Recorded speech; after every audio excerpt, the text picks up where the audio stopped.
Hello again, and welcome to part 2 of my videos about affordable alternatives to popular perfumes. So if you haven't seen that one, then I'll link it at the end of this one. It doesn't really matter what order you watch them in, but I will just remind you, this is not about dupes, so I'm not talking about dupes. It's, you can go onto Fragrantica and you can see the dupes, or you can actually search for dupes relatively easily. And I'm not necessarily that bothered about actual dupes, but what I do find sometimes is that I'll come across a perfume, I'll smell a new perfume, or I'll test out a popular perfume with a sample or something, and I'll be like, oh, that smells quite a lot like something I already have, or it really reminds me of something else. And then occasionally I'll smell a popular perfume and I will much prefer a completely different version of that same kind of profile. So that's what I'm talking about in this video. So let's start with a Byredo, because Byredo, they're a nice house. They're kind of cool girl light perfumes generally, and they're really pretty, but they're very expensive, especially for the performance. So if we start with one of their most famous and popular perfumes, which is Blanche, so the top notes are aldehydes and rose and pink pepper, middle notes of peony, violet, African orange flower, base notes musk, woodsy notes and sandalwood. Now, one of the things that I've smelt and I have a sample of that I think smells a lot like it is Moschino Toy 2, right? So the teddy bear bottle, and that one smells kind of appley and white curranty, and it's floral, and it's got this kind of body lotiony soapy vibe in it, and that's kind of what I feel about Blanche. I think there's a kind of tartness, there's a wateriness, there's like a soapiness, there's a body lotiony kind of texture to it. So obviously you could go out and get Toy 2 because that's considerably cheaper, but I think this one, it seems to me very based on it, and this one is even cheaper. So you can get this guy from Fragrance X. If you're in the UK, you can get it from Fragrance X, and it will set you back about £15. So this is Delicious Feelings by Gail Heyman. It's really important with this particular perfume that you get the Delicious Feelings that is the 2020 version, and as you can see, it has this font. Let me just make sure that's in focus. So this is the font of the current version of Delicious Feelings. It has this very detailed kind of big cat on it. And this is called Delicious Feelings Eau de Toilette on Fragrantica. And like I said, this is the 2020 version. You can still get the original version of Delicious Feelings. It's definitely a completely different perfume. It doesn't smell the same. The original literally smells like a laundry detergent, whereas this one is more fruity, it's lighter, but it definitely has that same soapy body lotion that you get with Blanche. So the notes in this one are top notes of apple, red currant and pepper. That's black pepper by the looks of it. Middle notes peony, orris and jasmine. Base notes of musk, whitewood, cedar and amber. And this just really, it smells so much like Blanche and Toy 2.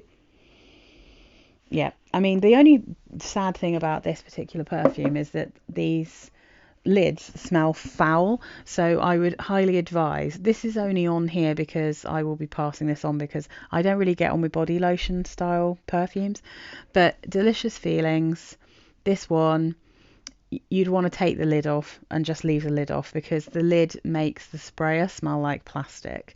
So that's the only thing I'd warn you about it. But you can get it for super cheap.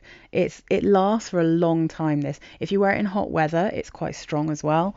So yeah, that one's definitely worth checking out if you like Blanche. So next up is possibly one of my all-time favorite perfumes. But the one that so my friend used to have a bottle of Santal Blanc by Van Cleef & Arpels. Now, when I first smelt her wearing it, I literally was like, oh my god, I know that perfume. Are you wearing Katy Perry's Indie? Because I think this perfume smells exactly like Van Cleef & Arpels Santal Blanc. Oddly enough, Katy Perry's Indie doesn't actually list having sandalwood, it lists having cedar, but I think everyone describes it as a sandalwood perfume, which is interesting because I think even if you know what the notes is, you still think of it as sandalwood because it smells like sandalwood, and it smells so much like other sandalwood perfumes, but it is a absolute fraction of the price. So when I told my friend that she smelled just like my indie, I then gave her a 30 ml bottle, and she wears that to work now, so she doesn't wear her more expensive one all the time. She'll just like wear indie to work, and then because the Van Cleef & Arpels is a little bit stronger, lasts a bit longer, but they smell so similar. I just could not believe it. And obviously Van Cleef & Arpels quite an expensive perfume company. So the top notes in the Van Cleef & Arpels are fig, mandarin orange, and then the middle notes are sandalwood and violet, base notes musk, tonka bean and benzoin. So in Katy Perry's Indie, you have top notes of plum, white tea and bergamot, middle notes white cedar extract, lily of the valley and cyclamen, base notes of musk, white musk, black musk, Egyptian musk, island musk, tonka bean and amber. There's a lot of tonka bean, there's a little bit of fruit, it's very woody but in a really soft, creamy way. It smells like creamy sandalwood and sweet tonka bean. To me, both this and the Van Cleef & Arpels comes across kind of coconutty, but I adore Katy Perry's Indie. This massive bottle cost me about £10. The smaller bottles are like £5. I think it's a really safe bet. I think it's creamy, cozy. I can wear it anytime. I think it smells like cool girls. Absolutely cannot sing the praises of this enough. I absolutely love this perfume. This next one's kind of random. I was doing loads of testing of the Floral Street perfumes, and one of the only ones that I genuinely like from that range is Electric Rhubarb. So the first time I tested out Electric Rhubarb, it was driving me nuts. I was thinking it smells like something, I can't think what it smells like. And I hadn't actually brought the sample home with me. I'd worn it on my skin, and then by the time I was actually home to be able to try and work out what it was, it pretty much died a death. I think Floral Street perfumes just don't last.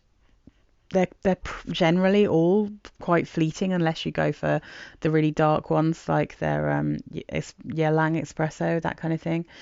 So the notes in Electric Rhubarb are rhubarb, white flowers, middle notes of C notes, C, gardenia, frangipani, jasmine, sandalwood and powdery notes. Now, how it smells like this next perfume, I have absolutely no idea.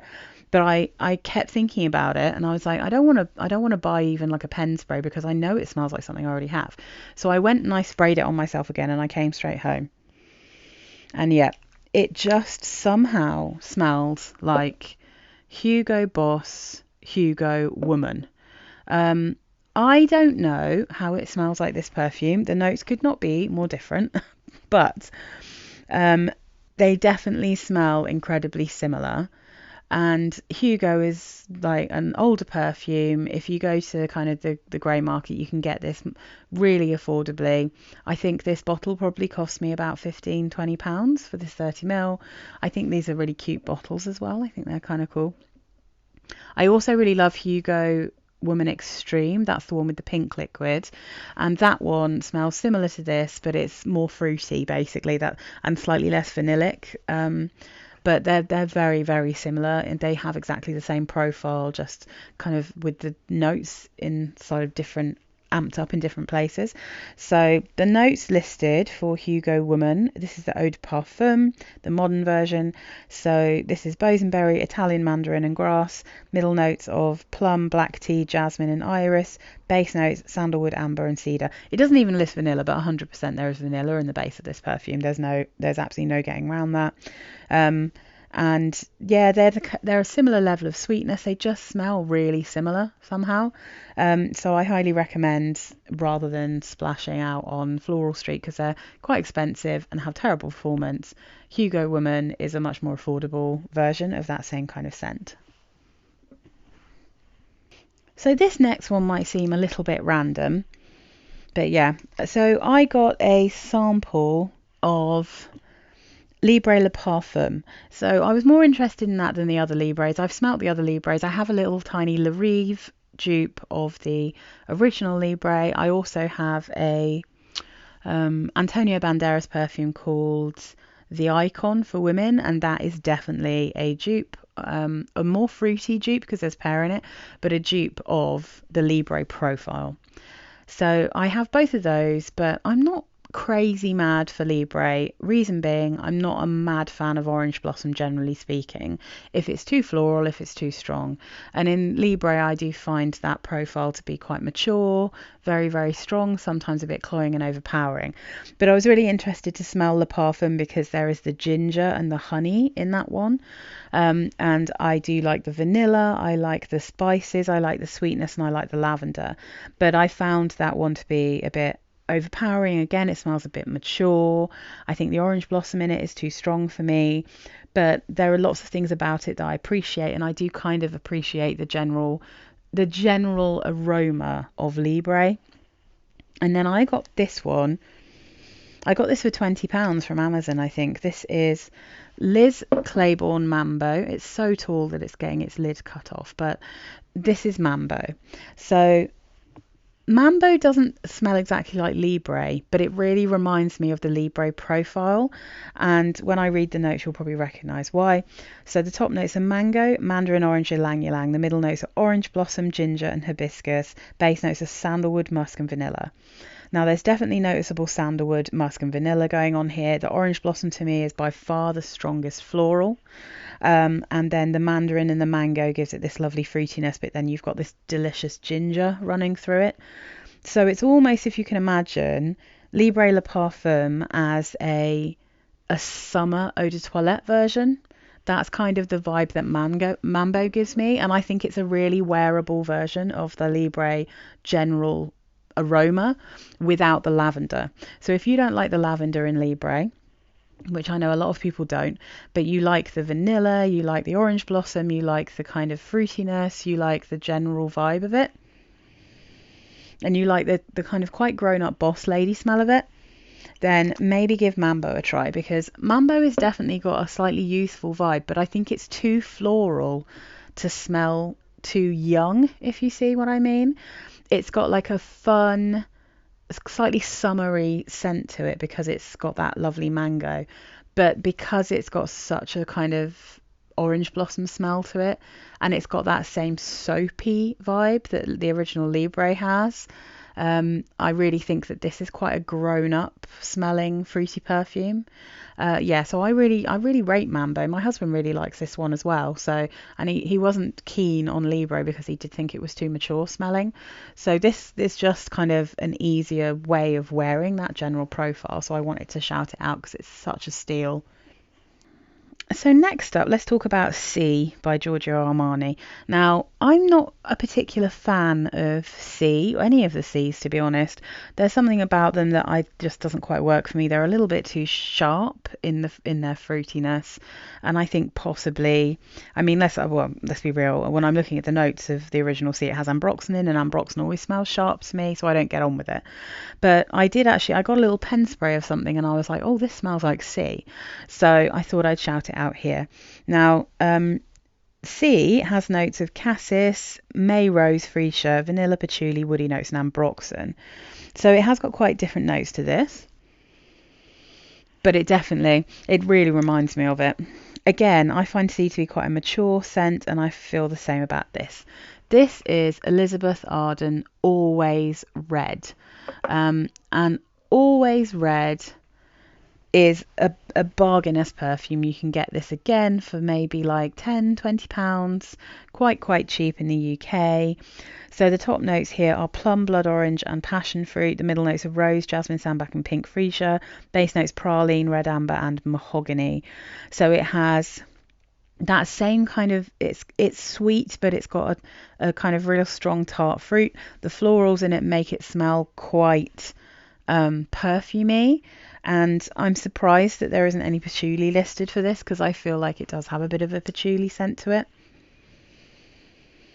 But yeah, I mean, I really think if you like C and you don't want to spend Armani prices, or maybe you don't like ambroxan and you want to try that kind of scent profile but it doesn't have ambroxan, then maybe give Always Red a try. And as far as I understand, I'm just going to spray this one out. As far as I understand, there is there are a few different versions of this, like flankers of this same perfume. I think there's one with flowers on it. I can't remember what it's called, and I think that one's supposed to smell like one of the other C's. Yeah, this is just not a scent profile that I particularly enjoy, but I know a lot of people really like C. It's a bit too perfumey to me. It almost smells like a kind of sweet wine or something. There's just something in both this and all of the C's that I smell that I don't personally get on with, but I thought that if anyone watching this likes C and you see a bottle of Always Red for cheap, then maybe give it a go. You might really like it. So let's finish off with a couple of Chanels. So there's one here that's like super, super popular. People talk about it all the time, and that is Chanel Chance Au Tendre.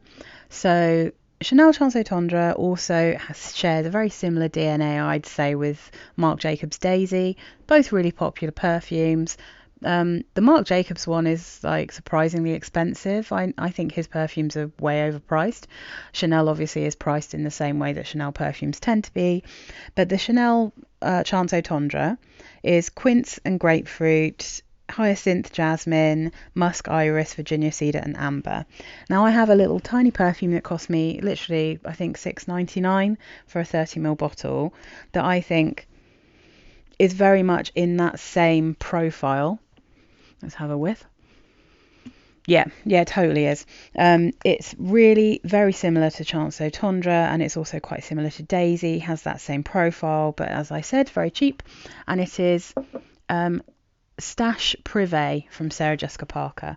In the UK, you can still get this for crazy cheap, and it's delicate. It's light, it's pretty, it's got a sweetness to it, but it also has that kind of slight fruitiness. It's almost a slight body lotion smell to this one in the dry down. It smells like a kind of clean, cool girl in a crisp white shirt. I think that's what this smells like. I believe that it was inspired by the Russian ballet, so I think it is supposed to smell kind of delicate, like a ballerina.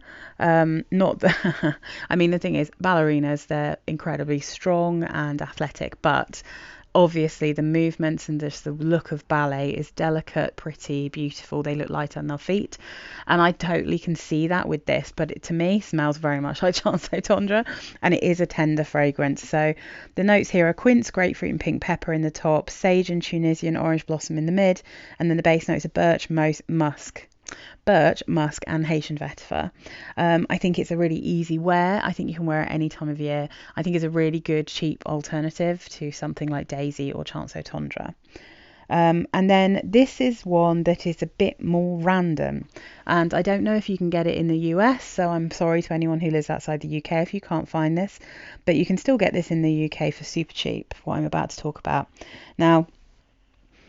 So this is one that I think has a lot of similarities with Coco Eau de Parfum from Chanel. So a bit of a slightly classic, ladylike, smells like a kind of like you're going to a black tie event kind of perfume. And I don't have a huge amount of those kinds of perfumes, but for some reason this one I'm quite fond of, and I think it's because it smells like a slightly more modern version of Coco. So this is Bulgarian rose, Coco is Bulgarian rose, coriander, peach, jasmine, mandarin orange, middle notes are cloves, rose, orange blossom, mimosa, clover, base notes of amber, sandalwood, tonka bean, civet, opopanox, vanilla and labdaman. So a lot going on. And to be honest, there's quite a lot going on in this one as well. So this is randomly a British celeb fragrance. The bottle is awful, but I think the perfume is actually kind of beautiful. So this is called Shush by Jade Goody. Jade Goody was someone who was famous for being, I mean, God bless her, a little bit of an idiot. May she rest in peace. She was on Big Brother basically in the UK, and she became very famous for not necessarily the most positive reasons, but she released a couple of perfumes. I've got both of them because I got them. This one I got for about £10, the other I got for about £5. But this one, I think this is really pretty, and it smells it smells like you're dressed up, but it doesn't smell overly vintage or mature. So the notes that are on Fragrantica for this are cassis, bergamot and citruses. Middle notes are cinnamon, cumin, rose and iris, pink pepper, jasmine and freesia. The base notes are patchouli, vanilla, amber, sandalwood, musk and moss. So the thing is with this one, I kept smelling it and thinking there's something unusual in it. I can't work out what it is, but there's something in this that those notes are not quite showing up for me. And I think that the notes that I found in this press release I'm about to read out are the reason why this does smell a bit like cocoa, but it smells more youthful and a bit kind of easier going, you know, and not quite as vintage. So it says, Shush features top notes of fresh bergamot with cassis tea notes, entwined with luscious floral notes of iris, jasmine, rose and delicate freesia, twisted with a spicy spirit. All very over top because this is a press release, of course. Mysterious patchouli and a sultry allure of sandalwood enhance the facet of a sweet, intoxicating vanilla and candy floss with a smooth fusion of amber, musk and moss.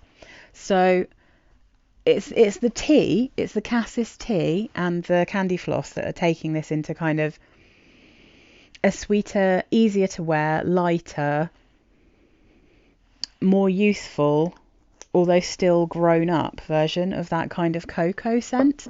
So I think this one's actually like a really good shout if you can get it for cheap, because no one would know you were wearing a £10 perfume from wearing this.